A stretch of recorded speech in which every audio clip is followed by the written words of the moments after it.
तो ऐसे अगर कोई आपको डाउट हुआ करे वही सेम अपना आप मेरे को टाइप कर दीजिएगा, क्योंकि फिर वो आवाज का इशू हो जाता है ना, इको। ठीक। तो हमने ये टॉपिक्स कर लिए थे, ये क्या नाम है ना। एक तो कल हमने ये कर लिया था, वेटलैंड्स वाला कर लिया था काफी अच्छे से। तो जो हमारा मेन इंपॉर्टेंट टॉपिक बच रहा था, एक तो इनिशिएटिव कॉन्फ्रेंसेस वगैरह और कन्वेंशन देख लेते हैं। ये काफी इंपॉर्टेंट टॉपिक है अपना। ठीक। तो चलिए स्टार्ट कर लेते हैं। International conferences, convention and initiatives जितने भी आपके अभी तक हुए हैं 2022 से अभी तक, वो देख लेते हैं। अभी आपका एक कोप 27 देखने को मिली थी। कोप 27 मीन कॉन्फ्रेंस ऑफ पार्टी 27।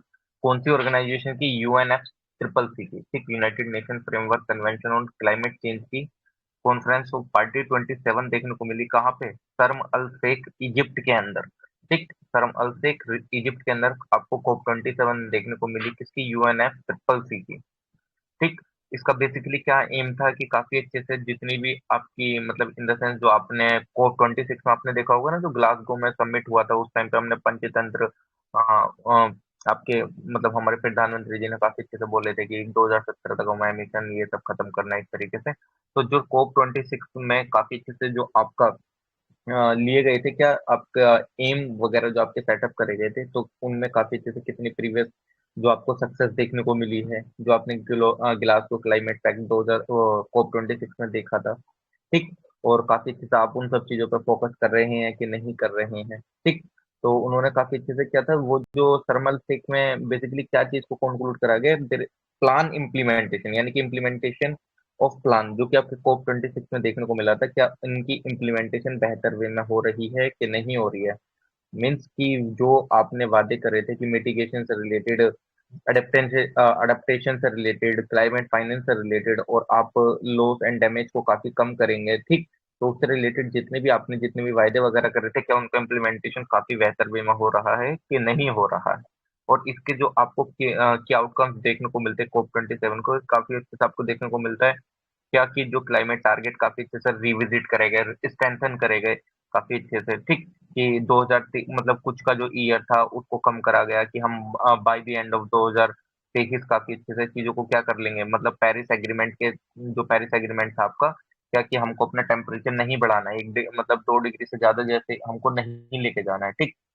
तो उनके टारगेट को काफी अच्छी तरीके से अलाइन करा गया, मिटिगेशन एफर्ट्स पे काम करा गया, वर्क फ्रेमवर्क लाया गया आपके। ठीक। और आपके फाइनेंस रिलेटेड आपका एक डायलॉग लॉन्च करा गया कि जो मतलब इन द सेंस की जो डेवलप्ड कंट्रीज है वो डेवलपिंग कंट्रीज को फाइनेंसिंग करेंगी जितना भी लॉस एंड डैमेज हो रहा है चीजों को। ठीक। और लो एमिशन एनर्जी सिस्टम पे काफी अच्छे से फोकस रखा गया। ठीक। और आपके क्या देखने को मिला, अगर आप देखेंगे तो एक टेक्नोलॉजी एग्जीक्यूशन कमेटी भी बैठी कि आप काफी अच्छे से एक कमेटी को सेटअप करेंगे, climate technology centre and network, जो कि 2023-2027 तक काम करेगी। मीन्स इन द सेंस कि आपको कुछ इस तरीके से चीजें भी R&D में करनी होंगी जो कि बेसिकली आपके क्लाइमेट चेंज को इम्पैक्ट ना करो, काफी अच्छे से आपके लिए वो मतलब हमारे क्लाइमेट के लिए भी काफी बेहतर साबित हो। तो दिस आर द सम कुछ फोकस एरिया थे जो कि ले रखे थे, और प्लस ये मेंस के हिसाब से ज्यादा है जितना मैंने बोला ना, उसको ध्यान रख लेना। ठीक। लो एमिशन वगैरह पे काफी अच्छे से फोकस रखा गया। ठीक। इसको ध्यान रख सकते हैं आप। ओके। और रिविजिट करा गया आपके टारगेट्स वगैरह को। ओके। तो इसको ध्यान रखिएगा। और कोप 26 आपको पता है 2021 ग्लासगो में देखने को मिली थी। ठीक। उसमें काफी अच्छे से अगर आप देखें तो उसमें आपको हमारे जो इंडिया के देखने को मिलता है पंचमृत। ठीक, पंचमृत का 5 टारगेट जो आपको मतलब जो हमने लिए थे इंडिया ने, वो कौन कौन से थे वो आप लिख सकते हैं कि कोप 26 में पंचमृत के कौन कौन से टारगेट थे जो इंडिया ने करे थे, मीन्स हमारे प्रधानमंत्री जी ने वहां पे करे थे। एक तो कार्बन एमिशन से रिलेटेड था, आपको अगर याद है तो प्लीज लिखिएगा, मैं चाहूंगा कि आप लिखें उसको, तो ज्यादा बेहतर रहेगा। ठीक। तो ऐसा इसमें इतना तो कुछ खास है नहीं related development breakthrough agenda, नहीं। द कोalition अबाउट 45 वर्ल्ड इंडिया। ठीक है। चलिए, ऐसा जितना कुछ है नहीं उसमें। चलिए ठीक। ये जो आप यूएनसीसी के बारे में जान सकते हैं, what is UNCC? UN united nation framework convention on climate change, ये आपकी इंटर गवर्नमेंटल ट्रीटी है। ठीक। ये बेसिकली आपको पता है रियो समिट 1992 में काफी अच्छे से निकल के आई थी, और ये काफी अच्छे से ये लागू 1994 के बाद देखने को मिलती है। इसका हेडक्वार्टर आपको बून जर्मनी के अंदर देखने को मिलता है। ठीक। काम क्या है कि आप गैस एमिशन का कंसेंट्रेशन वगैरह को जिससे कि आपका फूड प्रोडक्शन भी थ्रेटन वगैरह ना हो, ठीक। आपको इकोनॉमिक डेवलपमेंट एक सस्टेनेबल मैनर में चीजों को लेके करना है, ओके। और मेंबरशिप की अगर बात करें तो 198 इसकी मेंबर कंट्रीज हैं, इंडिया भी इसका वन ऑफ द मेंबर है, इसको ध्यान रखिएगा, ठीक। इस कन्वेंशन के अंदर आपको काफी अच्छे से क्योटो प्रोटोकॉल और पेरिस क्लाइमेट जैसे एग्रीमेंट देखने को मिलते हैं, यानी कि यूएन ट्रिपल सी के ही अंदर में आपको ये देखने को मिलते हैं, क्योंकि इसकी कुछ स्कोप में हुआ है ना ये क्योटो प्रोटोकॉल और पेरिस क्लाइमेट एग्रीमेंट, ठीक। तो इसको आप ध्यान रखिएगा, ओके। ठीक है, चलिए, ऐसे कोई ऐसे इतना कुछ है नहीं। एक आपको L T L E D S देखने को मिलता है, एल टी लेट्स, यानी कि इंडिया की long term low emission development strategy की, एक लंबे समय की जो लो एमिशन डेवलपमेंट स्ट्रेटेजी है उससे रिलेटेड आपको उसकी मतलब स्ट्रेटेजी देखने को पता चलती है, क्या है वो L T L E D S. India ने सबमिट करी है अपनी L T L E D S, जो long term low emission strategy है, डेवलपमेंट स्ट्रेटेजी, किसको सबमिट करी है? यूएनएस ट्रिपल सी को रिसेंटली अभी सबमिट करी है, ठीक। तो उसमें काफी अच्छे से आपको देखने को मिलेगा कि जो पार्टीज हैं जो कि यूएनएफ ट्रिपल सी में आपकी एग्रीड हुई थी, जिन्होंने काफी अच्छे से फॉर्मुलेट करा था L T L E D S किस आर्टिकल के अंदर, पेरिस एग्रीमेंट के आर्टिकल 4.19, ये ध्यान रखने की जरूरत नहीं है, बस इतना ध्यान रख लेना। पेरिस एग्रीमेंट का क्या मतलब, पेरिस एग्रीमेंट में क्या था कि पेरिस एग्रीमेंट में ये कि आपको अपनी अर्थ का टेम्परेचर नहीं बढ़ने देना, काफी अच्छे से, है ना। कितने लेवल तक नहीं बढ़ने देना है वो आप लोग बताइएगा, कितने लेवल तक नहीं बढ़ने देना वो टेम्परेचर आपको? 1.5 डिग्री सेल्सियस से ऊपर अब नहीं होने देना है। तो उसी के लिए ही इंडिया ने अपनी क्या L T L E D S strategy प्रस्तुत करी है यूएनएफ ट्रिपल सी को, ठीक। तो इसको आप ध्यान रखिएगा, ये जो स्ट्रेटेजी है किसके अंडर में आई है? पेरिस एग्रीमेंट के लिए अंडर में आई है, ठीक। तो आप इसको ध्यान रखिएगा, ओके। चलिए ठीक है, देख लेते हैं तो इससे रिलेटेड क्या करंट पॉलिसीज, क्या क्या एलिमेंट है। देखो सारे याद रखने पॉसिबल नहीं है तुम्हारे लिए भी और ना मेरे लिए भी, जितने इंपॉर्टेंट है उतने ध्यान रखेंगे, वरना वही मैं अब बोलता हूँ, सारी चीजें याद रखना पॉसिबल, उतनी चीज याद रख लो जितना काम किया है, एलिमिनेट कर पाओ, ओके। तो देख लेते हैं, तो कुछ अगर मैं आपको स्ट्रेटेजीज बताऊं तो नेट कार्बन एमिशन हमको 2070 तक जीरो करना है, ठीक।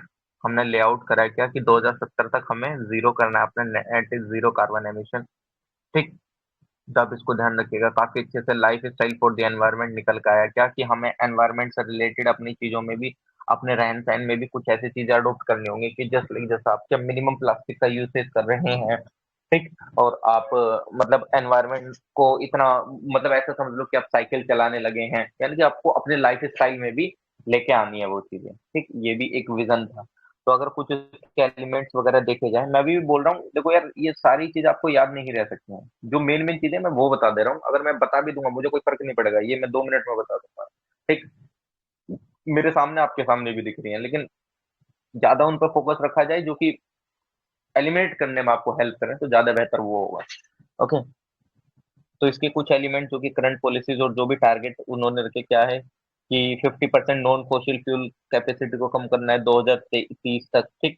और अगर आप देखें तो 20% इथेनॉल ब्लेंडिंग करनी है पेट्रोल की 2025 तक, और इंडियन रेलवेज को नेट जीरो बनाना है 2030 तक।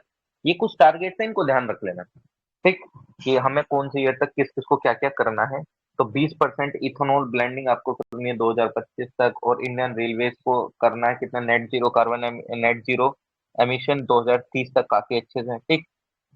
तो आप इसको ध्यान रखिएगा।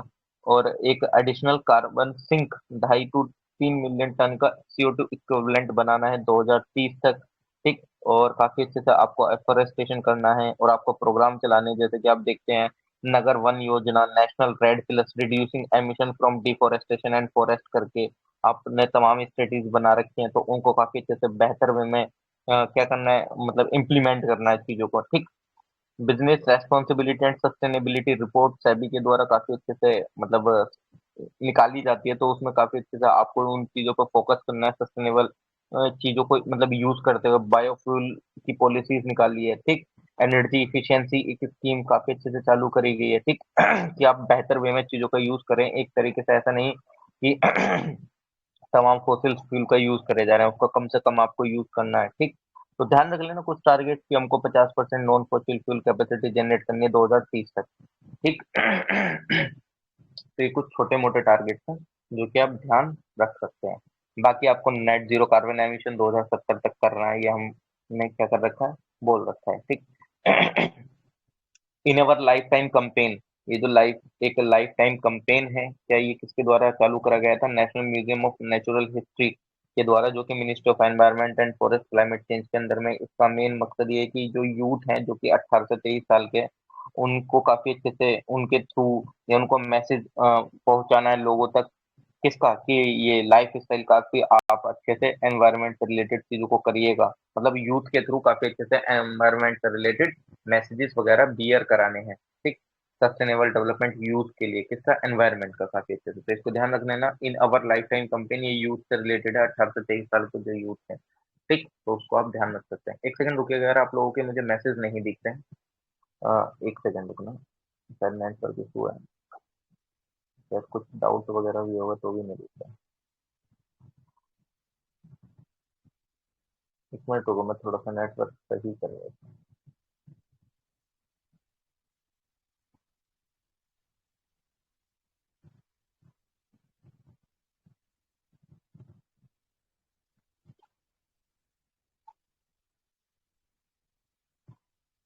एक सेकंड में आप लोग मैसेज,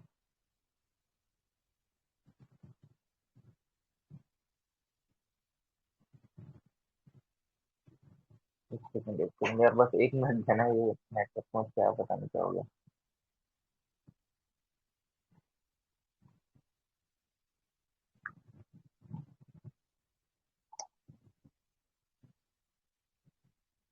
अच्छा हाँ ठीक है, मेरे को समझ आ गया ये, बट इथेनॉल वाला चेंज हुआ, हाँ एग्जैक्टली, इथेनॉल वाला चेंज हुआ, 2025 कर दिया है इसको, 20% इथेनॉल करना है, ठीक। ये चेंज होते रहते हैं, वैसा भी रिसेंटली चेंज हुआ है, ये सही बोल रहे हैं।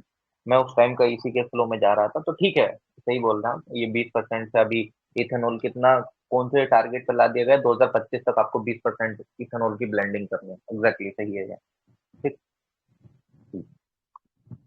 50 ईयर्स ऑफ स्टॉकहोम कॉन्फ्रेंस, 50 साल हो गए हैं जो आपकी स्टॉकहोम कॉन्फ्रेंस हुई थी 1972 में, ठीक। इसको इसको स्टॉकहोम कॉन्फ्रेंस को, जो कि आपकी कहाँ हुई थी, स्टॉकहोम स्वीडन के अंदर, उसको 50 साल हो गए हैं, तो देख लेते हैं क्या है। स्टॉकहोम 50 की थीम क्या थी? A healthy planet for the prosperity of all, our responsibility, our opportunity. अभी आपको जो उसकी थीम देखने को मिली वो क्या थी, कि एक हमारा एक हेल्थी प्लेनेट, ठीक, हमारी प्रोस्पेरिटी के लिए, और ये हमारी रेस्पॉन्सिबिलिटी और हमारे लिए अपॉर्चुनिटी भी है, ठीक। तो आप इसको ध्यान रखिएगा। तो अगर आप इसमें देखें कुछ इवोल्यूशन स्टॉकहोम कॉन्फ्रेंस के काफी अच्छे से आपको देखने को मिल जाएंगे, ठीक। तो 1965 में आपको देखने को मिलता है कि role of human emitted carbon dioxide to atmospheric warming, मतलब काफी अच्छे से जो ह्यूमन की वजह से जो भी वार्निंग कार्बन एमिशन की वजह से आपकी वार्मिंग वगैरह देखने को मिल रही है, उससे रिलेटेड चीजों को एमिटेड करना है, मतलब इन द सेंस की कार्बन डाइऑक्साइड वगैरह थोड़ा सा उसका आपको फोकस का देखने को मिल जा रहा था, ठीक। और अगर आप देखें, doubling of CO2 from the current level would result in, और 1967 में ये बताया कि जो आप अगर कार्बन डाइऑक्साइड ऑक्साइड का जो लेवल है उसको डबल कर देंगे करंट लेवल से, तो वो 2% आपको ग्लोबल टेम्परेचर में इंक्रीमेंट देखने को मिलेगा। 1968 में आपको देखने को मिला, फर्स्ट टाइम यूएनजीए ने डिस्कस करा climate change related issues scientific evidence के साथ। 1968 में फिर स्वीडन में प्रपोज हुई, क्या, स्टॉकहोम कॉन्फ्रेंस, स्वीडन का इनिशिएटिव था ये, ठीक। ओके।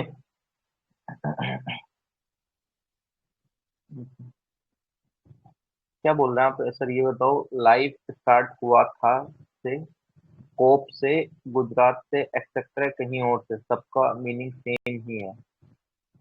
मैम मैंने आपको ये अभी बोला ना कि ये जो लाइफ वाला जो था, ये जो लाइफ कैंपेन था, ये किसमें, जिस टाइम पे ये LTEDS आपकी जो आपकी दी गई थी, है ना, कि किसमें, कोप्स के अंदर, तो उस टाइम पे उन्होंने इस चीज को भी तो बोला था ना।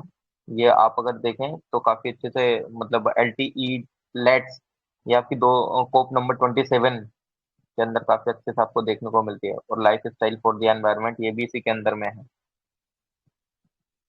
कोप 27 के अंदर में आपको देखने को मिलती है ये, ठीक है। चलिए ठीक है, कोई दिक्कत नहीं है।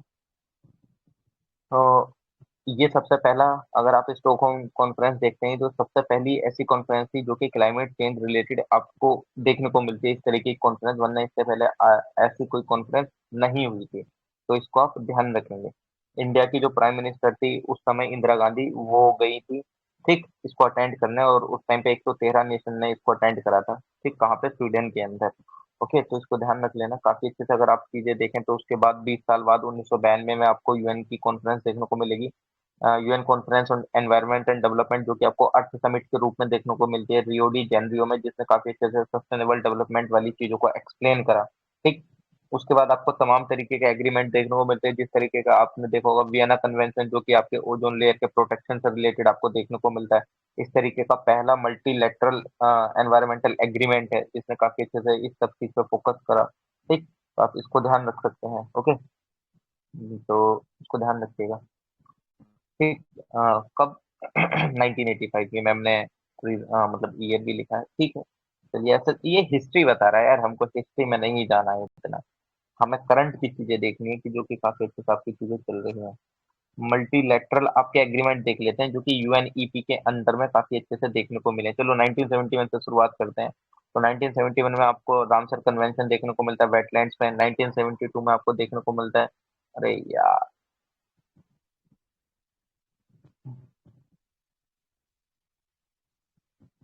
1972 में आपको देखने को मिलता है convention for the protection of world cultural and natural heritage. ये ईयर इसलिए ध्यान में रखने जरूरी हो जाते हैं क्योंकि आपको क्रोनोलॉजिकल ऑर्डर में ध्यान रहेंगे।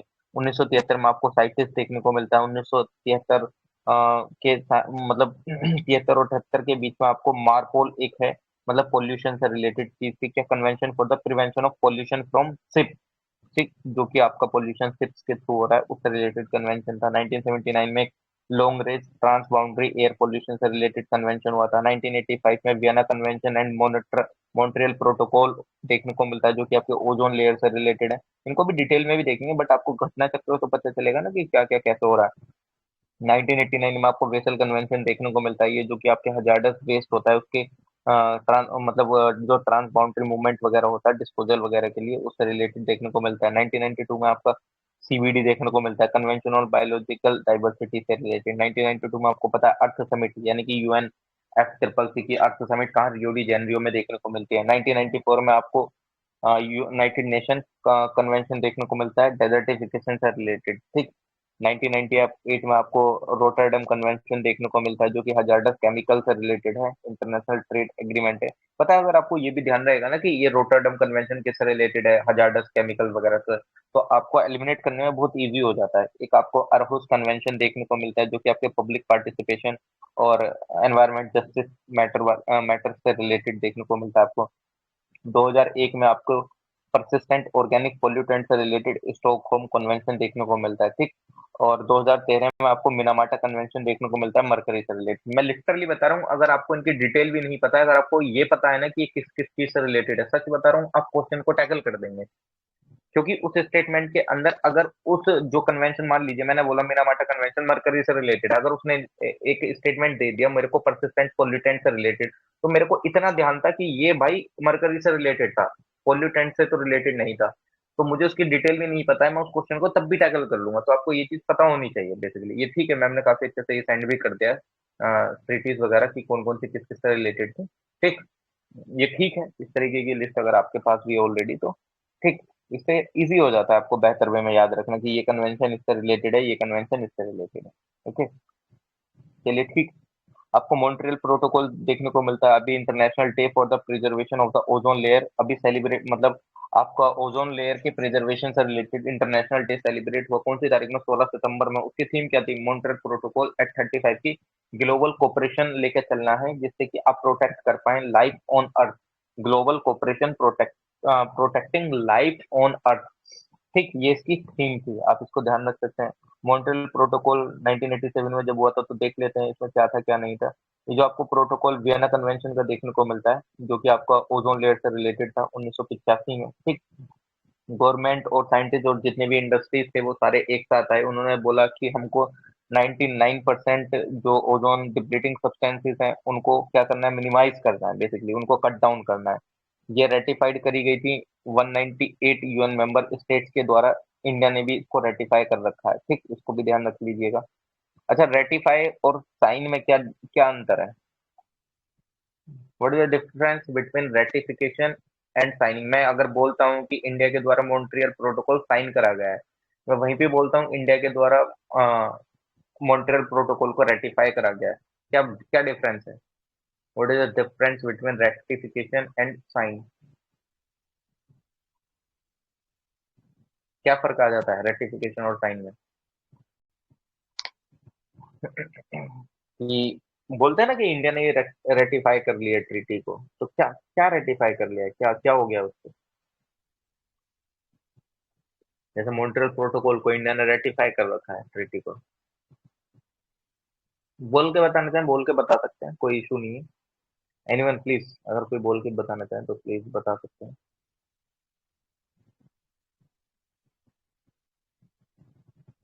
हाँ, फिर गवर्नमेंट पार्लियामेंट में लो लेकर आ सकती है। हाँ एग्जैक्टली, ये आपका इस पे डिबेट डिस्कशन होता है काफी अच्छे से। ठीक, मतलब जैसे ये ट्रीटी है मॉन्ट्रियल प्रोटोकॉल, उस पर सारे एमपी की मोहर लगती है और फिर उसके बाद अपना मतलब इसका मतलब ये होता है कि सबने इसको एक्सेप्ट कर लिया है।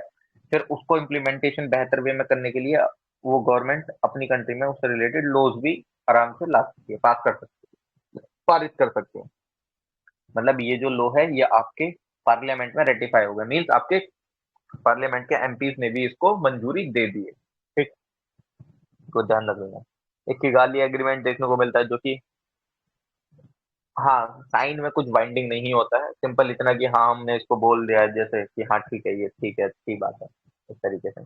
किगाली एग्रीमेंट आपको देखने को मिलता है जो कि अडॉप्ट करा गया था 2016 में और 2019 में ये फोर्स में आया था। ठीक, इसका मेन मकसद क्या था कि जो 80% रिडक्शन करना है जो आपके हाइड्रोफ्लोरोकार्बन होते हैं 2047 तक। ठीक, हाइड्रोफ्लोरोकार्बन का कंजम्पशन को आपको 80% रिड्यूस करना है 2047 तक, को ध्यान रखिएगा।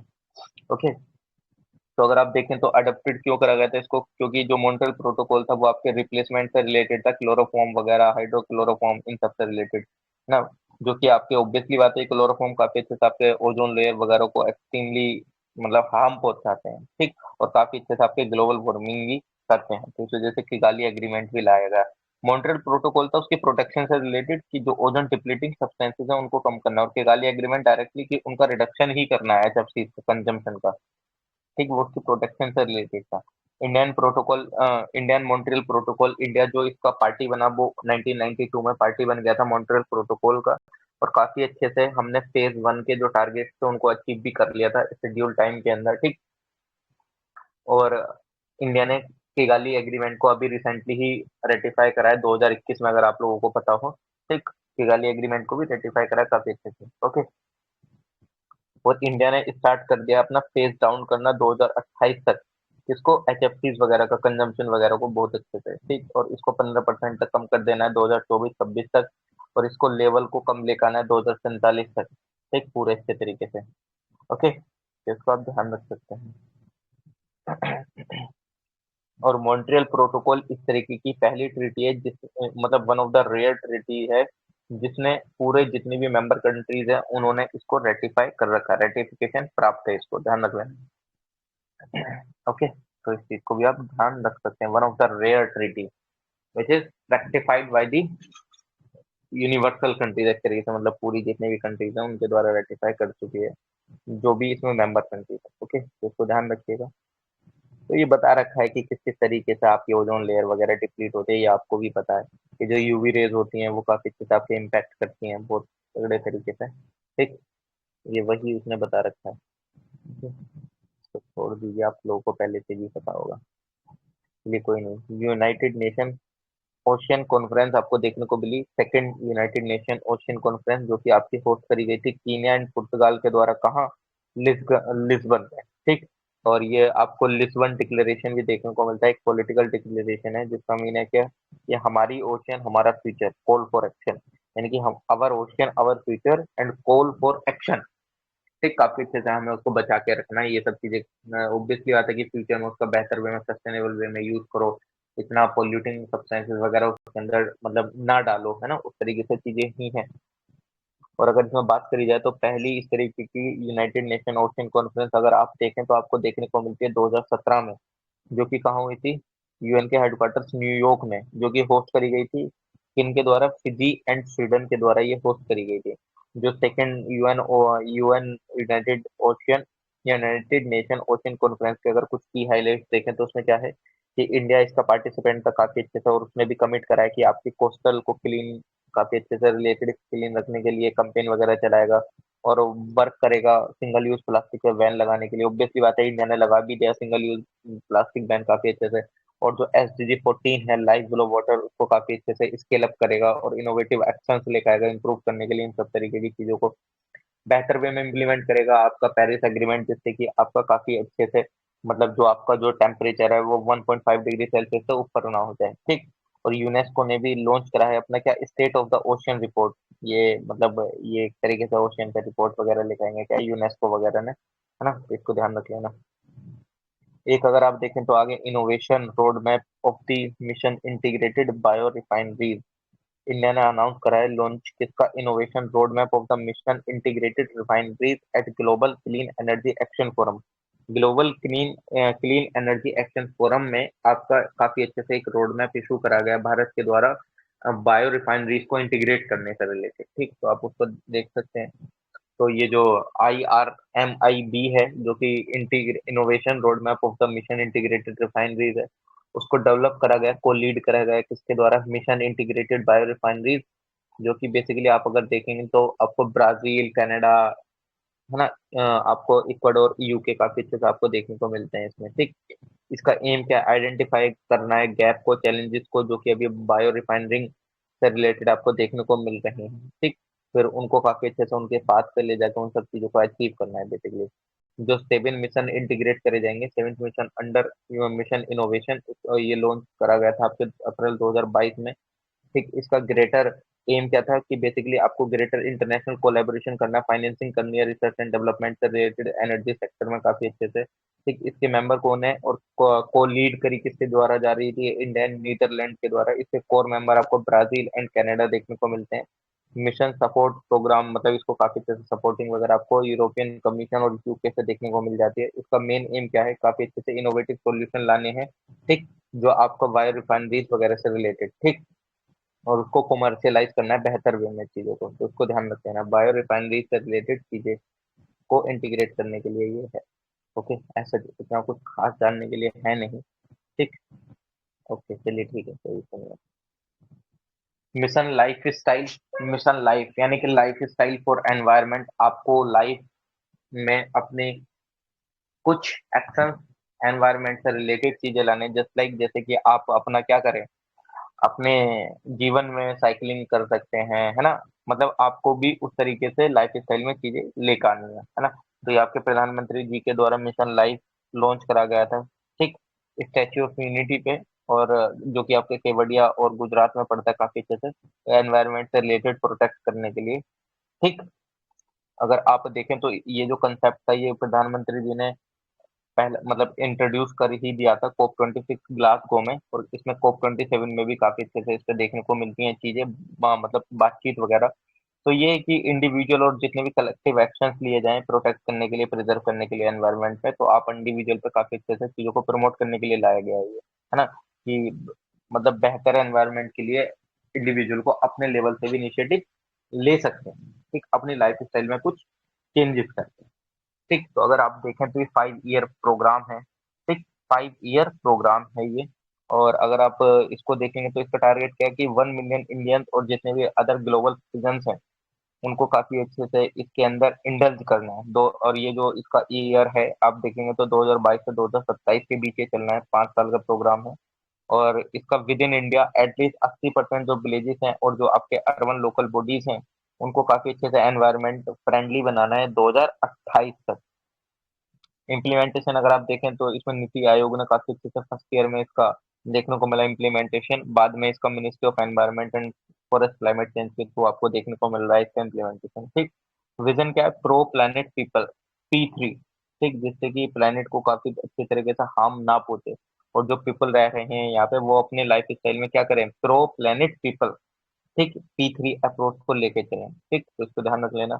अभी रिसेंटली अभी वर्ल्ड इकोनॉमिक फोरम की एक दावोस एजेंडा 2022 देखने को मिला है, जिसमें कि इंडिया, मतलब जो इंडियन पीएम ने इंट्रोड्यूस करा P3 मूवमेंट, ठीक। तो काफी अच्छे से मतलब P3 को आप लेकर चलिएगा। कहाँ, वर्ल्ड इकोनॉमिक फोरम की जो मीटिंग आपको देखने को मिली दावोस में, ठीक। ओके, तो ठीक है, चलिए। इसको ध्यान रख सकते हैं। इसमें सच और कुछ list of action using cloth आपको अगर देखने को मिले तो काफी अच्छे से देखने को मिल सकता है कि यार ड्रिप इरिगेशन का इस्तेमाल करिए, सस्टेनेबल फूड अडॉप्ट करिए, काफी अच्छे से ई वेस्ट को रिड्यूस करना है, हेल्थी लाइफ स्टाइल अडॉप्ट करना है, वेस्ट रिड्यूस करना है, स्वच्छता एक्शन लेने हैं आपको, सिंगल यूज प्लास्टिक को रिड्यूस करना है, एनर्जी सेव करनी है, एलईडी वगैरह बल्ब वगैरह यूज करिए, है ना। तो आप इन सब चीजों के थ्रू काफी अच्छे से कर सकते हैं। Carbon border adjustment mechanism. अच्छा, मेरी आवाज आ रही है कि नहीं आ रही है?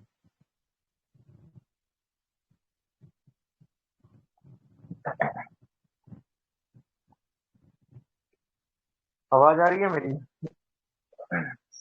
आ रही है सर, आ रही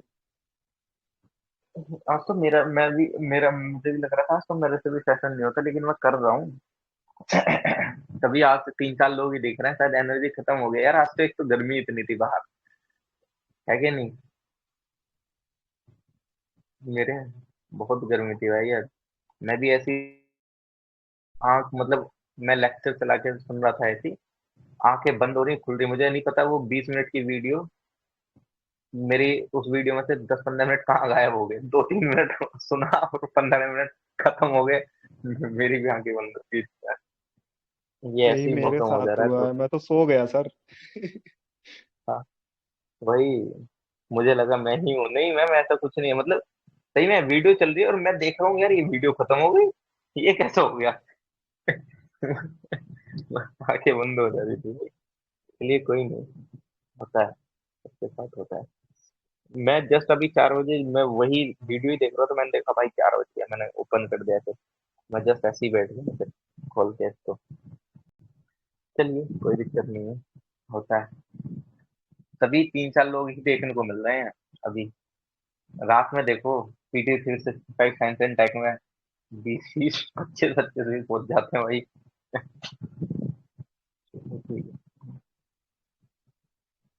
अभी एक कार्बन टैक्स प्रपोज करा गया था यूरोपियन यूनियन के द्वारा COP 27 में ही, जो कि आपकी सर्ब अल शेख में हो रही थी, तो उसको इंडिया ने अपोज करा है। ठीक, कार्बन बॉर्डर टैक्स को काफी अच्छे से अपोज करा है, यूरोपियन यूनियन के द्वारा करा गया था। एक सेकंड रुकिए यार, मैं इसको पानी को पी लेता हूँ, 1 मिनट यार, मेरा पानी नहीं मिल जाता। अब भी पी लीजिए, नींद आ रही हो तो।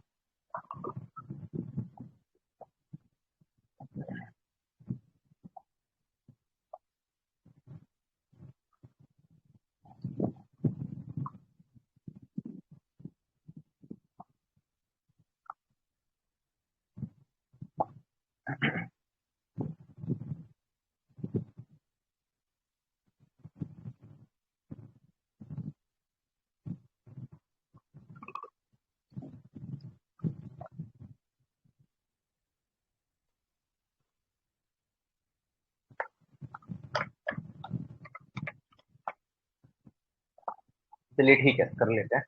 तो मैम ने ये सही बोला, इंडिया और डेवलपिंग कंट्रीज ने इसको अपोज करा था बेसिकली, अगर आप देखते हैं तो काफी अच्छे से। तो इसमें क्या था बेसिकली यार, टैक्स कौन देगा? अच्छा ये बताओ, मतलब आपकी मतलब जो भी नॉन EU सप्लायर कंट्री है, उसको बाय मतलब कुछ वगैरह बेचना है तो उसको CBAM लेना पड़ेगा, मतलब कार्बन बॉर्डर एडजस्टमेंट मैकेनिज्म को उसको फॉलो करना पड़ेगा, प्लस उसको क्या देना पड़ेगा, टैक्स देना पड़ेगा, है ना। मतलब अगर आप इसका एम देखें, वन ऑफ द एम क्या था कि to eliminate the difference in carbon price paid by company subject to EU's emission trading system और its domestic compliance based carbon market. मतलब बेसिकली अगर आप सिंपल इसको इतना समझ सकते हैं, काफी अच्छे से इसकी फंक्शनिंग क्या है। जो आपको मतलब कुल मिला के आपको कार्बन रिलेटेड सर्टिफिकेट को ले, मतलब इन द सेंस कि जितना आपने कार्बन एमिशन वगैरह करा है ना, बेसिकली उससे रिलेटेड आपको सर्टिफिकेट वगैरह देना होगा। तो यार एक बात तो बताओ, डेवलप्ड कंट्रीज इतने लेवल पे मतलब कर रही हैं आपका कार्बन एमिशन वगैरह, चलो एक बार को वो लिया जाए तो ठीक है। अगर डेवलपिंग कंट्रीज को तुम इस तरीके से ये सारी चीजें भी टैक्स वगैरह लगाओगे तो वो कहाँ सप्लाई कर पाएंगे। आप उनको ये बोल दे रहे हो कि आपको भी इस तरीके का टैक्स को बियर करना है। अच्छा एक चीज खुद भी सोच सकता है, डेवलप्ड कंट्रीज काफी अच्छे से मैन्युफैक्चरिंग लेवल, अगर मैं यूएसए की बात करूँ 24 ट्रिलियन इकोनॉमी है उसकी, और वो काफी अच्छे से इंडस्ट्रियलाइज्ड है, उसके अंदर तमाम इंडस्ट्री चल रही है। उसके कंपैरिजन में मैं इंडिया को देखता हूँ, 3 ट्रिलियन इकोनॉमी है इंडिया की, तो इंडिया को तो काफी अच्छे से चीजें करनी होंगी as compare to developing countries. Developed countries ज्यादा अच्छे से कार्बन एमिशन लेवल पे कर चुकी है, तब जाके तो वो इतनी डेवलप्ड हुई है। मतलब गलती कोई और कर रहा है, भर कोई और रहा है। मीन्स सिंपल इतना है कि करा किसी ने और भर कोई रहा है। ठीक। अरे यार, जब तुम कर चुके हो तो जब हम अपना डेवलप्ड वे में आना चाह रहे हैं तो तुम अब हम पे टैक्स इम्पोज करोगे। ठीक, ये कहाँ का न्याय है, ये कहाँ तर्कसंगत बातें है। यार मतलब तुम तो एक उस लेवल पे जाके पहुंच चुके हो, और जब हम उस लेवल पे पहुंचने की बातें कर रहे हैं तो तुम हमको इस तरीके से दबाओगे कि तुमको अब इस तरीके से आपको कार्बन बॉर्डर एडजस्टमेंट टैक्स देना पड़ेगा, तुमको वो सर्टिफिकेट सर्टिफिकेट देना पड़ेगा, है कि नहीं। मतलब कुल मिला के सिंपल इससे ये दिख रहा है कि आप डेवलपिंग कंट्रीज को डेवलप्ड कंट्रीज देखना ही नहीं चाहते हो। यू डोंट वांट कि एक इंटरनेशनल मार्केट में आपको एक लेवल प्लेइंग फील्ड मिले। ठीक। मतलब आप खुद सोचो ना, अगर वो नेपाल है, नेपाल मान लो कि कोई चीज को मैन्युफैक्चर कर रहा है, वो सेंड करना चाह रहा है, अब यार वो उन सब चीजों को बियर करेगा तो उसका तो मोरल डाउन वैसे ही हो जाएगा। या भूटान मान लो, भूटान दे रहा है, एक्सपोर्ट करेगा कोई चीजें, उसका वैसे ही मोरल डाउन हो जाएगा, वो क्या ही एक्सपोर्ट करेगा फिर बाद में आगे, है ना। जितनी भी डेवलपिंग कंट्रीज हैं, अब तुम तो डेवलप्ड बन के बैठ गए हो। ठीक है। सेम यही बात उसमें भी तो देखने को मिलती है ना, ये जो ट्रीटी है ना, वो क्या नाम है, मैं नाम बोल रहा हूँ उसका, कॉम्प्रिहेंशन टेस्टमेंट ट्रीटी, सीटीबीटी, जो आपको 1996 वाली देखने को मिलती है। और प्लस क्या करना होता है कि मतलब बेसिकली ये बोलते हैं कि आपको कोई भी न्यूक्लियर वेपन नहीं बनाने हैं। भाई तुम पहले से ऑलरेडी बना के बैठ चुके हो, मान लो कि तुम हमको रोक रहे हो न्यूक्लियर वेपन बनाने से, इंडिया जैसी कंट्रीज को, जितनी भी कंट्रीज है, तुम उनको ये इम्पोज कर रहे हो कि आपको न्यूक्लियर वेपन नहीं बनाने हैं। भाई तुम्हारे पास इतने सारे न्यूक्लियर वेपन लगे पड़े हैं, और तुमने कल को एक भी इस्तेमाल कर दिया तो हमारी तो तुम धज्जियां उड़ा दोगे। कोई रिटेलेंट में तो चीजें होनी चाहिए ना, कि मतलब आप रिलक्टेंस के लिए आप एक काम करो, जितने भी न्यूक्लियर वेपन्स हैं उन सबको डिस्ट्रॉय कर दो। उस चीज पे तो कोई कुछ नहीं बोलता है कि एक काम कर लो ना, जितने भी पूरे वर्ल्ड में न्यूक्लियर वेपन्स है उन सबको डिसआर्मामेंट कर दो। किस्सा ही खत्म। ना कोई बनाएगा ना कोई कुछ करेगा ना। वो करेंगे ही नहीं, ऑब्वियसली बात है, क्यों नहीं करेंगे, है ना, वो करेंगे ही नहीं। तुम दूसरे वो सामने वाले को नसीहत देंगे कि भाई तुम एक काम करो, न्यूक्लियर वेपन ना बनाओ। अबे भाई तुम बना के बैठे हो और तुमने कल को उसको यूज कर दिया, तुम दूसरी कंट्री को तबाह कर दोगे, तो दूसरी कंट्री के पास रिलक्टेंस के लिए चीजें होनी भी चाहिए कि नहीं होनी चाहिए। तो सेम यही चीज है भाई। मतलब इसमें भी तुम डेवलपिंग कंट्रीज को यहाँ पे दबा रहे हो कि भाई तुमको अब ये चीजें करनी होंगी। ठीक। तो सही बात है कि भाई हम क्यों बियर करें इस तरीके के टैक्सेस। तुम बियर करो, तुम पहले ऑलरेडी इन सब चीजों को करके बैठ चुके हो। ठीक। अब जितना भी इंपोर्ट गुड्स वगैरह होगा जो कि कंट्रीज से होगा, तो उस पर काफी अच्छे से तुम कार्बन एमिशन टैक्स लगाओगे। कार्बन बॉर्डर टैक्स का मतलब वही है ना कि आपको टैक्स लगाना कार्बन एमिशन, मतलब tax on carbon emission impose on imported goods from countries with less restrict climate policies, create a level playing field between import and domestic production. अच्छा ठीक है, मतलब तुम एक लेवल प्लेइंग फील्ड बनाने की बातें कर रहे हो कार्बन बॉर्डर टैक्स लगा के। ठीक है, मैं अगर लिटरली बताऊं, कार्बन टैक्स बॉर्डर टैक्स लगाने के बाद कोई भी इस तरीके का लेवल प्लेइंग फील्ड तो क्रिएट नहीं होगा। ठीक है कि नहीं। मतलब आप जितने भी इंपोर्टेड गुड्स वगैरह हो रहे हैं, उसको कार्बन एमिशन के नाम पे आप टैक्स लगाएंगे। ठीक। चलिए ठीक है, कोई दिक्कत नहीं है। ओके, एक आपको इंटरनेशनल सोलर अलायंस देखने को मिलता है। जनरल असेंबली की मीटिंग में आईएसए ने अप्रूव करी थी सोलर फैसिलिटीज काफी अच्छे से। तो हम पहले ये देख लेते हैं कि इंटरनेशनल सोलर अलायंस है क्या। मतलब बेसिकली आपको ये सोलर पैनल से रिलेटेड जितने भी, मतलब सोलर एनर्जी पे काफी अच्छे से फोकस के लिए आया था ना ये। और इसका तो हेडक्वार्टर आपको अपने इंडिया में ही देखने को मिलता है। कहाँ देखने को मिलता है बताना इसको, आईएसए का हेडक्वार्टर। हमारे यहाँ सर। हम्म। हमारे यहाँ कहाँ? हमारे यहाँ। गुड़गांव। Exactly exactly। गुड़गांव में आपको आईएसए का हेडक्वार्टर देखने को मिलता है। ये काफी अच्छे से आपको पता हो तो इंटरनेशनल ऑर्गेनाइजेशन बेस्ड ट्रीटी है। ये लॉन्च करी गई थी इंडिया एंड फ्रांस के द्वारा COP21 पेरिस 2015 में, जिससे कि आपको मतलब इन द सेंस की एक डेडिकेटेड प्लेटफॉर्म बनाने की कोशिश करी गई थी कि आपको सोलर रिसोर्स को काफी अच्छे से यूज करना है। किन कंट्रीज में, जो कि आपकी कहाँ, जो कि आपकी सोलर रीजन में हम करते हैं। अरे नहीं यार, वहां पे कैसे करोगे, है कि नहीं। तो इंडिया और फ्रांस ने मिलकर ये बनाया कि जिन कंट्रीज में काफी अच्छे से सोलर रिसोर्सेज रिच कंट्रीज है, उनमें आपको काफी अच्छे से सोलर एनर्जी का यूज करना है बेसिकली। ठीक। अगर आप इसमें देखें तो आपको क्या देखने को मिलेगा, तो तो मतलब बेसिकली ओवरऑल क्या कि आपको सोलर पैनल्स वगैरह इन सब चीजों पे प्रमोट वगैरह करना और उससे आपको इलेक्ट्रिसिटी वगैरह जनरेट करनी है। तो ओवरऑल इसका मिशन वही था। एक है ना, एक आपको देखने को मिलता है इसका ओवरऑल मिशन क्या, one sun one grid, one world one grid. ठीक, जो कि पूरे मतलब एक ग्लोबल इकोसिस्टम बिल्ड करेगा जिससे कि इंटरकनेक्टेडनेस आपको देखने को मिलेगी रिन्यूएबल एनर्जी रिसोर्सेज में। तो ये आपको किसकी पार्टनरशिप के थ्रू देखने को मिल रहा था, one sun one world one grid, ISA और वर्ल्ड बैंक ग्रुप दोनों ने इसको बनाया था बेसिकली। रख सकते हैं। ये आईएसए के अंदर ही लिया गया एक इनिशिएटिव है। ठीक, एक सेकंड रुकिएगा यार, ये फिर किसकी कॉल आ गई है।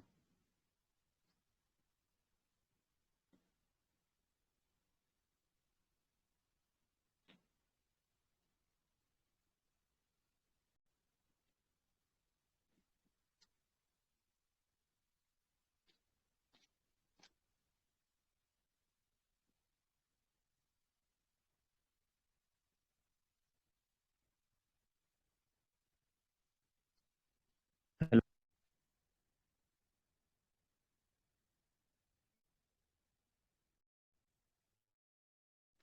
आवाज, हेलो, आ रही है ना आवाज? हाँ भाई, इन्होंने मेरे को बहुत परेशान कर रखा है क्रेडिट कार्ड वाला। ये क्रेडिट कार्ड वाले भाई साहब, तो क्या ही बताऊं मैं। अच्छा चलो ठीक है। कुछ मेजर इनिशिएटिव और लिए गए हैं। तो ये जो आपका one sun one world one grid, ये भी आईएसए के अंदर लिया गया इनिशिएटिव है। मतलब वही सोलर एनर्जी को काफी अच्छे से प्रमोट करने के लिए। बट ये आईएसए और वर्ल्ड बैंक ग्रुप दोनों के द्वारा चलाया गया था। ठीक। एक और है ISA solar technology and application resource centre, जो कि सपोर्ट करता है आपकी कैपेसिटी बिल्डिंग से रिलेटेड चीजों को, आईएसए के एफर्ट्स को। ठीक। और ट्रेनिंग वगैरह प्रोवाइड कराता है चीजों के। एक ISA solar fellowship for mid career professional, मतलब एक स्किल्ड और क्वालिफाइड पर्सन को आप काफी अच्छे से इसमें सोलर एनर्जी प्रोजेक्ट में आप उसको क्या करते हैं, स्किल्ड वगैरह करते हैं। तो ये भी इसके द्वारा चलाया गया मिशन है। और अगर आप देखें तो काफी अच्छे से इसके अंदर अफ्रीका के अंदर प्राइवेट कैपिटल वगैरह को भी मतलब अट्रैक्ट करने का इसका ऑब्जेक्टिव है काफी अच्छे से, कि हाँ चलिए ठीक है, अफ्रीका में काफी अच्छे से चीजें आपको देखने को मिल जाती हैं, तो उसमें प्राइवेट कैपिटल को आप जितना इन्फ्लुएंस करेंगे उतना सही रहेगा। ठीक। और अभी रिसेंटली असेंबली ने री इलेक्ट करा है फिर दोबारा इंडिया और फ्रांस को एज अ प्रेसिडेंट एंड को प्रेसिडेंट। तो ध्यान रख लेना किस किसको, इंडिया और फ्रांस को। इंडिया को एज अ प्रेसिडेंट और फ्रांस को एज अ को प्रेसिडेंट। ठीक। तो इसको ध्यान रखिएगा। सच इतना कुछ है नहीं। ठीक है चलिए छोड़िए। ग्लोबल एनवायरनमेंट फैसिलिटी काउंसिल आपको देखने को मिलती है, 62nd मीटिंग इसको देखने को मिलती है। 62nd meeting will be final council of EEF trust fund closing 4 year funding cycle and commencing GEF 8 cycle. Global environment facility council की अभी आपको एक मीटिंग देखने को मिल रही है, 62nd मीटिंग, जिसमें कि काफी अच्छे से आपका ये एक फाइनल काउंसिल देखने को मिलेगी किस पे, मतलब इन द सेंस कि आपके जो ट्रस्ट फंड है ना उससे रिलेटेड। ठीक। तो इसको देख लेते हैं कि ये क्या है क्या नहीं है, जीईएफ काउंसिल वगैरह। तो पहले जीईएफ काउंसिल देख लेते हैं। जीईएफ एक गवर्निंग बॉडी है जिसके अंदर आपके 32 मेंबर देखने को मिलते हैं, जो कि आपके जीईएफ को मतलब मतलब अगर आप देखें तो 32 मेंबर कंट्रीज हैं, जिसके अंदर 14 आपको डेवलप्ड कंट्रीज, 16 डेवलपिंग कंट्रीज, तो इकोनॉमिक ट्रांजिशन आपको देखने को मिलते हैं। तो अगर आप देखें इसके अंदर ये जो जीईएफ है क्या, बेसिकली ग्लोबल एनवायरनमेंट फैसिलिटी। ये ग्लोबल एनवायरनमेंट फैसिलिटी आपको देखने को मिला था 1992 में रियो समिट के दौरान, और ये वर्क करता है बेसिकली मल्टी, मतलब इन द सेंस कि अगर आप देखें एनवायरनमेंट की हेल्थ को काफी अच्छे से सही करने के लिए एक मल्टीलेटरल फंड है की फैसिलिटी आपको देखने को मिलती है काफी अच्छे से। इसका ऑब्जेक्टिव क्या है कि सपोर्ट करना है डेवलपिंग कंट्रीज को, जिससे कि काफी अच्छे से वो एनवायरमेंटल इश्यूज को टैकल कर पाए और उनका उनको फोकस एरिया पे काफी अच्छे से फोकस कर पाए, जैसे कि बायोडाइवर्सिटी लॉस पे, केमिकल एंड वेस्ट पे, क्लाइमेट चेंज पे, international water and land degradation वाली चीजों पे क्या फोकस कर पाए। ठीक। तो आपको डेवलपिंग कंट्रीज को सपोर्ट करना है। ठीक। तो इसको ध्यान रखिएगा। इसके अंदर आपको 185 कंट्रीज देखने को मिलते हैं ग्लोबल एनवायरनमेंट फैसिलिटी के अंदर। तो अगर आप इसमें देखें तो इसके अदर कुछ इंफॉर्मेशन, तो इसमें अदर का ये है कि फंड मैनेजमेंट करा जाता है आपके ग्लोबल एनवायरनमेंट फैसिलिटी के द्वारा। एक स्पेशल क्लाइमेट चेंज फंड होता है और एक लीस्ट डेवलप्ड कंट्रीज फंड होता है। तो बेसिकली जो भी डेवलपिंग कंट्रीज हैं, ये काफी अच्छे से उनको फंडिंग वगैरह प्रोवाइड कराते हैं। ठीक। और अगर आप देखें तो काफी अच्छे से जो ये सपोर्ट करते हैं मॉन्ट्रियल प्रोटोकॉल वगैरह इन सबको भी, कि काफी अच्छे से ये सारी चीजें इम्प्लीमेंट हो बेहतर वे में फंडिंग प्रोवाइड करने के लिए। तो एक जीईएफ की अभी आपको एक काउंसिल देखने को मिलती है।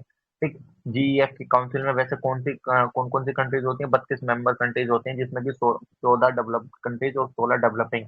ठीक, और दो कंट्रीज आपकी इकोनॉमिक ट्रांजिशन देखने को मिलता है, इकोनॉमिक इन ट्रांजिशन। तो उसकी रिलेटेड अभी आपको एक काउंसिल देखने को मिली थी, तो इसलिए ये न्यूज में था। और अगर आप देखें तो इसमें इंडिया भी इसका इस कॉन्स्टिट्यूएंसी का मेंबर था प्रेजेंटली, अब मेंबर है इसका।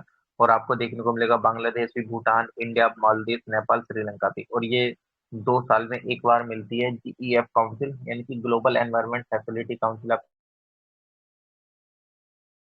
तो आप इसको ध्यान रख सकते हैं। ठीक, अ, और अगर इसमें देखा जाए कुछ तो ऐसा इतना कुछ देखने लायक है नहीं इसमें, ये छोड़िए। अदर इनिशिएटिव इन न्यूज, कितने इनिशिएटिव हैं? कितना बच रहा है यार ये? अरे भाई, भाई साहब, गजब। इतना कौन ध्यान रखेगा यार, इतना तो ध्यान भी नहीं रहता है, मैं सच बता रहा हूँ। पागल हो जाएगा इंसान इतना सब चीज याद रखते रखते। भाई इंसान है, हम हैवान थोड़े हैं।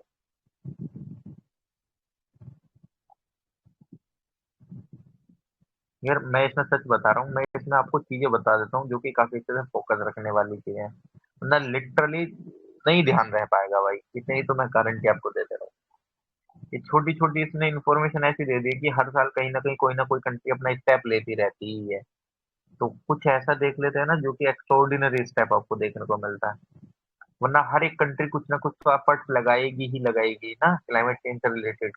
चाहे आपकी दुबई हो, यूएई हो, कोई भी कंट्री हो, तो वो उन सारी कंट्रीज के दे रखे हैं कि किस कंट्री ने क्या क्या कर रखा है। तो मैं आपको मेन मेन चीजें बता दे रहा हूँ कि क्या क्या है क्या क्या नहीं है, और ना आपको पढ़नी है इतनी। एक आपको मेजर इकोनॉमीज की फोरम देखने को मिली, जो कि मतलब इन द सेंस आप ऐसे समझ लो जिनकी इकोनॉमी काफी बेहतर है, उनके क्लाइमेट चेंज मतलब क्लाइमेट एंड एनर्जी से रिलेटेड एक फॉर्म देखने को मिली, जो कि काफी अच्छे से अगर आप देखें कि प्रोग्रेस को अचीव करा जाए, जो COP27 में काफी अच्छे से चीजें अडॉप्ट करी गई थी, तो उनसे रिलेटेड जो आपको ग्लोबल मीथेन प्लेज ली गई उसमें, और कलेक्टिवली जीरो एमिशन करना है ना। व्हीकल, मतलब इन द सेंस आप अगर ऐसे सोचो कि जीरो एमिशन व्हीकल हमको बनाने हैं काफी अच्छे से, एनहेंस करना अपनी फूड सिक्योरिटी को। ठीक, और इंक्रीजिंग फर्टिलाइजर इफिशियंसी को हमको बढ़ाना है। ठीक, तो आप इसको ध्यान रखिएगा। वर्ल्ड ग्रीन इकोनॉमिक समिट देखने को मिली, या आपको यूनियन मिनिस्टर आपके कौन, environment, forest and climate change ने ये अटेंड करी ministerial round table conference green economy पे बेस, कहाँ? दुबई के अंदर। इसका मेन एम क्या था कि काफी अच्छे से सस्टेनेबल फ्यूचर के लिए पीपल से, मतलब पीपल को भी एक्ट करना चाहिए। ठीक, उनको फोकस रखना चाहिए, है ना। क्लीन एनर्जी मिनिस्ट्रियल देखने को मिली, इंडिया ने होस्ट करा किसको? क्लीन एनर्जी मिनिस्ट्रियल मीटिंग को, जिसमें सीनियर ऑफिशियल्स आपको देखने को मिले, जिसमें आपको काफी अच्छे से मतलब green steel, clean power, hydrogen पे काफी अच्छे से बातें देखने को मिली। ग्लोबल एनर्जी एक्शन फोरम आपको देखने को मिला, ये आपके union minister science and technology ने पार्ट लिया इसके अंदर, पिट्सबर्ग यूएस के अंदर। ठीक, साइंस बेस्ड टारगेट इनिशिएटिव, यानी कि काफी अच्छे से एक पार्टनरशिप देखने को मिली। एक सीडीपी है, एक ग्लोबल नॉन प्रॉफिट ऑर्गेनाइजेशन, और united nation global compact, world resource institute, और world wide fund for nature की, जिसमें basically climate action related private sector को भी इनेबल करा जाए। वो काफी अच्छे से science based emission reduction target लेके आए। Zero emission vehicle transition council देखने को मिली, 2020 में बनी थी ये पहली। इसका मेन एम क्या है कि जीरो एमिशन व्हीकल्स आपको काफी अच्छे से लेके आने हैं। ठीक, इसको ध्यान रख सकते हैं। Leader in climate change management आपको देखने को मिला, national institute of urban affair और वर्ल्ड रिसोर्स इंस्टीट्यूट ने जॉइंटली अनाउंस करा leader in climate change management. Basically ये प्रैक्टिस है, कैपेसिटी बिल्डिंग करनी है अर्बन प्रोफेशनल के अंदर, जिससे कि वो क्लाइमेट एक्शन और अदर सेक्टर्स में मतलब काफी अच्छे से इन द सेंस की कंट्रीब्यूट करके, कुल मिला के क्लाइमेट चेंज में आपको कंट्रीब्यूट करना है। ऐसा जितना कुछ नहीं है। Green event tool, gulf organisation, मतलब GORD और UNFCC और UNEP का ये ऑनलाइन एक इको फ्रेंडली इवेंट था। ठीक, green event tool green climate observing system एक इम्प्लीमेंटेशन प्लान है 2022 में, जो कि रिलीज करा गया था वर्ल्ड मेट्रोलॉजिकल ऑर्गेनाइजेशन के द्वारा, जो कि गैप को आइडेंटिफाई करेगा। ठीक, काफी अच्छे से कि कहाँ कहाँ पे दिक्कतें आ रही हैं इन सब चीजों को इम्प्लीमेंट करने में। ठीक, इतना फोकस नहीं देना है यार, ऊपर ऊपर से इतना पता हो कि हाँ चीजें ठीक है कि नहीं है। ग्लोबल अलायंस देखने को मिला, global alliance for industry decarbonisation, आपकी IRENA है, जो कि इंटरनेशनल रिन्यूएबल एनर्जी एजेंसी है। उसने काफी अच्छे से क्या करा कि किस पर फोकस करा, इंडस्ट्री डीकार्बनाइजेशन पे, यानी कि आपको काफी अच्छे से कार्बन डाइऑक्साइड के एमिशन को कम करना है। बेसिकली इतना ध्यान रखो, मतलब कुल मिला के one of the overall main M क्या है कि कार्बन एमिशन को कम करना है भाई। ठीक, और सबका यही रहेगा। तो जितना हो उतना ध्यान रखो, वरना एक एक को अंदर अंदर पढ़ने चलेगा ना, जो आपको जिस पर फोकस रखना चाहिए वो छूट जाएगा, फिर लास्ट में कहोगे अरे यार ये नहीं पढ़ा था मैंने, ये पढ़ लेता। क्योंकि हम स्मार्ट स्टडी की जगह हम हार्ड वर्क करके चले गए, दिक्कत वो हो जाती है। मतलब जिस पर फोकस नहीं करना था हम उस पर फोकस करके जा रहे हैं, है ना। तो वो वाला सीन ना क्रिएट हो, तो इसलिए मैं आपको वही वही चीजें बता दे रहा हूँ, और आपको भी वही वही चीजें पढ़नी है। वरना अगर लिटरल वे में कोई PT 365 को वन बाई वन लाइन करके पढ़े ना, मैं गारंटी दे रहा हूँ, अगर वो 1 से 2 महीने में भी उसको कंप्लीट कर ले और उसको याद रख पाए, ये तो फिर भी अभी एग्जाम आने वाला है कि नहीं? मानते हो इस बात को कि नहीं? मतलब 1 से 1.5 महीने में भी अगर लाइन बाई लाइन पढ़ेगा ढंग से, नहीं हो पाएगा भाई, है ना। तो इतना नहीं करूंगा। इंडिया अपडेटेड NDCS, इंडिया ने अपनी अभी अपडेट करा है, जो उसने नेशनल डिटरमाइंड कॉन्ट्रीब्यूशन उसने अपने मतलब UNCCC को दे रखे थे पहले से कि हाँ इन द सेंस कि मैं ऐसे ऐसे करूंगा चीजों को, तो उसमें उसका कुछ अपडेशन देखने को मिला है। ठीक, तो देख लेते हैं उसने क्या करा। फर्स्ट टाइम NDC टारगेट उसने सबमिट करे थे UNFCCC को 2015 में। ठीक, अगर आप देखें तो काफी अच्छे से वो क्या कर रहा है अभी इंडिया। इंडिया ने क्या मतलब बेसिकली कि वो किस किस तरीके से चीजों को मैनेज वे में लेके चलेगा, क्या क्या नहीं लेके चलेगा, तो वो सारी चीजें आपको देखने को मिल रही हैं। तो यहाँ से ये देख लो कि क्या है क्या नहीं है। अगर आप टारगेट देखें 2030 तक के, तो टारगेट रिड्यूस करना है आपको एमिशन। ठीक, काफी अच्छे से। और आपको इलेक्ट्रिक पावर इंस्टॉल कैपेसिटी बढ़ानी है, नॉन फॉसिल फ्यूल बेस्ड, है ना। और आपको क्रिएट करना है एडिशनल कार्बन सिंक, यानी कि एडिशनल फॉरेस्ट रिकवर आपको बढ़ाना है काफी अच्छे से।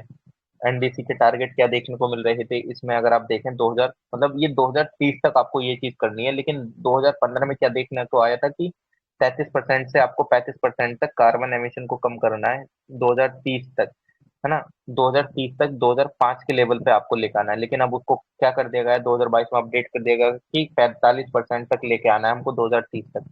ठीक, और अगर आप इसमें और देखें क्या कि प्रोग्रेस इसमें देखने को मिल रही है, लगभग 28% तक का रिडक्शन आपको देखने को मिल गया है। ठीक, आपको पावर जनरेट करनी है नॉन फॉसिल फ्यूल से, कितनी प्रीवियस कितना डिसाइड करा गया था 40%, अब कितना करना है 50% जनरेट करनी है 2030 तक, और 42% अचीव हो जाएगी या हो चुकी है नवंबर 2022 तक। ठीक, एडिशनल कार्बन सिंक आपको मतलब in the sense additional forest recover आपको बढ़ाना है, तो 2015 में रखा गया था टारगेट 2.5 से 3 बिलियन टन आपको कार्बन इक्विवेलेंट आपको लगाने हैं, मतलब इन द सेंस पेड़। तो सेम इसी के लिए भी यही है, बस दो में इनमें चेंज करा गया है कि एमिशन को 45% और उसका जो आपका इंस्टॉल कैपेसिटी है ना नॉन फॉसिल फ्यूल पे, तो उसको 50%। ठीक, इसको ध्यान रख लेना, बाकी ऐसे जितना कुछ खास है नहीं। ठीक, देखिए मेंस पॉइंट ऑफ व्यू से बहुत ज्यादा मतलब मेंस पॉइंट ऑफ व्यू से काफी सही है, लेकिन प्रीलिम्स पॉइंट ऑफ व्यू से इतना नहीं है। इसमें अगर मैं वैसे ही बता दूं तो वही कि आपको अडॉप्टेशन करना है क्लाइमेट चेंज से रिलेटेड, डोमेस्टिकाइज करना है, न्यू एडिशनल फंड वगैरह बनाने हैं, कैपेसिटीज बिल्ड करनी है, इस तरीके के फ्रेमवर्क लिखाने हैं, क्लाइमेट फ्रेंडली आपको चीजें करनी है। ठीक, healthy and sustainable way of living आपको करना है। मेन से रिलेटेड चीज आपको देखने को मिल रही है साफ साफ, और क्या है कि नहीं। अडॉप्शन गैप रिपोर्ट 2022 निकल कर आई है।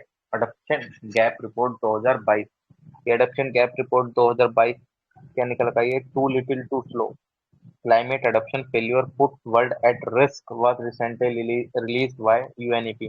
यूएनईपी के द्वारा आपकी अडॉप्शन गैप रिपोर्ट निकल कर आई 2022 की। ठीक, तो उसको देख लेते हैं इसमें क्या आया, क्या निकल के आया रिपोर्ट के अंदर। लगभग 10 में से 8 कंट्रीज ठीक। आपको क्या देखने को मिली है, one national adaptation planning instrument, मतलब 10 में से 8 कंट्रीज के पास ही एक मिनिमम एटलीस्ट एक नेशनल अडेप्टेशन प्लानिंग प्रोग्राम आपको देखने को मिलेगा। ठीक।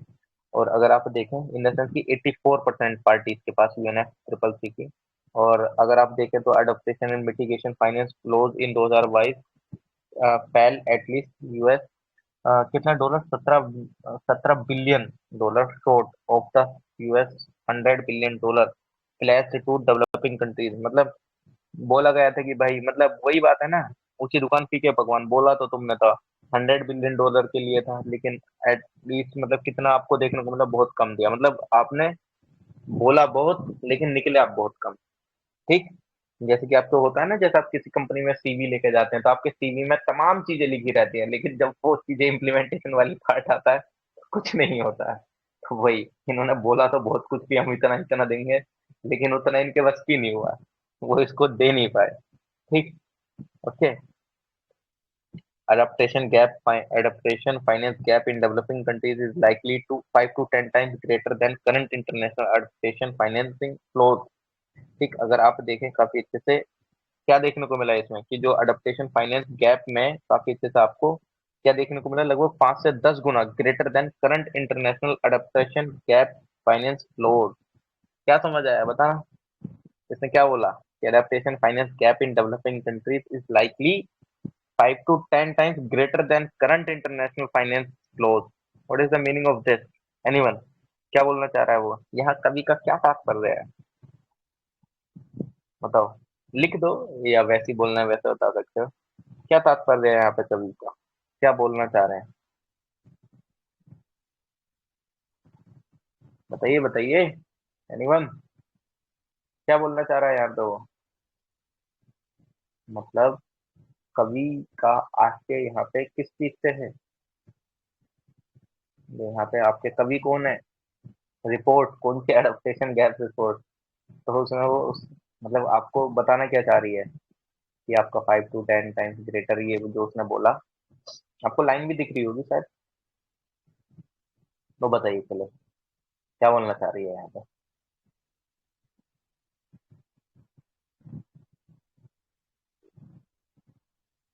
बताइए बताइए बताइए। आप, आवाज आ रही है मेरी कि नहीं आ रही है? एम आई ऑडिबल और नॉट? क्योंकि आप लोगों की तो आवाज मुझे नहीं आ रही है, जो भी आप, तो शायद मेरा नेटवर्क इशू है। एक बार टाइप करना है यार, आप लोगों की आवाज आ रही है कि नहीं आ रही है मेरे को? बताओ यार, बताओ प्लीज, क्या बोलना चाह रहा है वो यहाँ पे?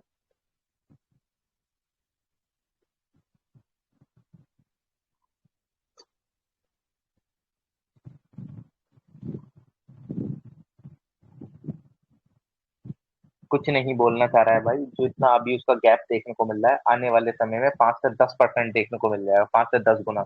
मतलब मान लो कि वो जितना प्रोवाइड कर रहे थे उससे कम ही कर रहे हैं, लेकिन आपको जो गैपिंग है वो उसकी अब के करंट लेवल की 5 से 10 गुना आगे जाके देखने को मिल जाएगी। ठीक। तो उस चीजों पर आपको फोकस लेकर चलना है, मतलब जो आपने बोला है भाई उसको करके चलिए, ऐसा नहीं कि आगे जाके ये 5 से 10 गुना गैप और बढ़ जाए। ठीक। और 5 से 10 गुना गैप बढ़ने की आशंका उसने लगाई है। यूएनईपी देख लेते हैं। यूएनईपी आपकी इंटरनेशनल इंटर गवर्नमेंटल ऑर्गेनाइजेशन है, जो कि स्टेब्लिश हुई थी 1972 में, United nation conference on the human environment, जो कि इन द सेंस कुछ नहीं, स्टॉकहोम कॉन्फ्रेंस हुई थी 1972 में। उस टाइम पे आपको ये देखने को काफी अच्छे से मिलता है। मेंबर इसके अंदर 193 है, भारत भी इसका मेंबर है। ठीक। इसके one of the major report आपकी कौन कौन सी देखने को मिलती है? Global environment outlook report, adaptation gap report, triple emergency report, cooling emission and policy synthesis report, जो, ठीक। तो इसको ध्यान रख सकते हैं, वन ऑफ द कुछ इसकी क्या है, रिपोर्ट। ठीक। और ये एनवायरनमेंट से रिलेटेड काम करती है, इससे ज्यादा ध्यान रखने की जरूरत नहीं है, वरना फिर आइंस्टीन बन जाओगे। ठीक है। तो ये ठीक है। एक चीज यहाँ पे ध्यान रख लेना, India is the third largest GHG green house gas emitter. China first पे है और यूएस सेकंड पे है। बट अगर देखें, it's per capita emission remain far below world average, जो कि पर कैपिटा एमिशन अगर वर्ल्ड का एवरेज देखें 2.4 टन कार्बन डाइऑक्साइड एमिशन देखने को मिलता है, बट इंडिया का पर कैपिटा एमिशन बहुत कम है। ठीक। ये ध्यान रखना, पर कैपिटा एमिशन इंडिया का कम है वर्ल्ड एवरेज लेवल से भी, बट ये third largest green house gas emitter है। चाइना फर्स्ट पे है और यूएस आपका सेकंड पे है। ठीक, तो आपको ध्यान रखना पड़ेगा ये चीज। तो ये बहुत प्यारा स्टेटमेंट है। अगर आप देखें तो 50% हाउस होल्ड कॉन्ट्रीब्यूट करते हैं 12% global total green house gas emission में। और ठीक, इसको ध्यान रखना, लगभग 50% हाउस होल्ड, 12% ग्लोबल जो total green house gas emission है उसमें 50% आपको हाउस होल्ड से देखने को मिलेगी चीज। ठीक, तो इसको ध्यान रख लेना। बाकी क्या बचा है यार इसमें, कार्बन कैप्चर यूटिलाइजेशन अभी कितना बच रहा है भाई? ओ भाई साहब, दो तीन टॉपिक बच रहे हैं भाई, इसको कल कर लेंगे यार। ठीक है, क्या बच रहे हैं? दो तीन, आज के लिए बहुत है, ये दो तीन टॉपिक बच रहे हैं। और टोटल हमारा कितना बच रहा है एक बार देख लेता हूँ। टोटल कितना बच रहा है यार? ये तो खत्म होने का नाम ही नहीं ले रहा है यार। चलो ठीक है, ये तो खत्म ही हो गया समझ लो, लास्ट की एक दो चीज बच रही है। वाइल्ड लाइफ एंड कंजर्वेशन खत्म हो गया, वेटलैंड खत्म हो गया, फॉरेस्ट मैंने बताया ही था, बायोडाइवर्सिटी खत्म हो गया। कुल मिला के कुछ नहीं, पोल्यूशन बच रहा है। और क्या बच रहा है? Sustainable development. सस्टेनेबल डेवलपमेंट की भी कुछ चीजें करेंगे, क्योंकि सारी चीजें करनी तो है नहीं। डिजास्टर मैनेजमेंट और ज्योग्राफी, ला लीला अलीना, इसके मेन मेन टॉपिक मैं आपको बता दूंगा, वो कर लेंगे। ज्यादा कुछ नहीं बचा है, पोल्यूशन वगैरह बचा है बस। खासकर है भी तो बहुत बड़ा है यार ये, 130 पेज का। मैं तो समझ रहा हूँ कि बंदा इसको लास्ट में रिवाइज कैसे करेगा यार, उसके शॉर्ट नोट्स बनाने जरूरी है।